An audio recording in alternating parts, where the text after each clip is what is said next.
Óscar Souto Rodríguez, candidato á alcaldía por UCI en Ponteceso. Estamos en Tella, en San Eleuterio de Tella, no río de Lavar, e na fuente pública, que, se vedes, debería estar transparente a auga, pero está de color verde, porque está todo abandonado.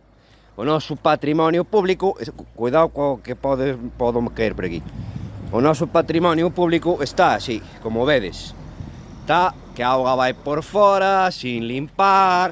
Noutros sitios incluso lle poñen baldosas e os adecentan para que queden bonitos.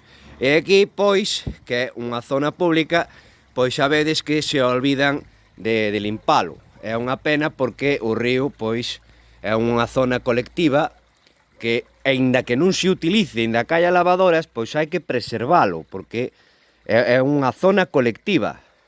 Señor alcalde, zonas colectivas, preservar o patrimonio. Hai que cuidar do que temos. Tella.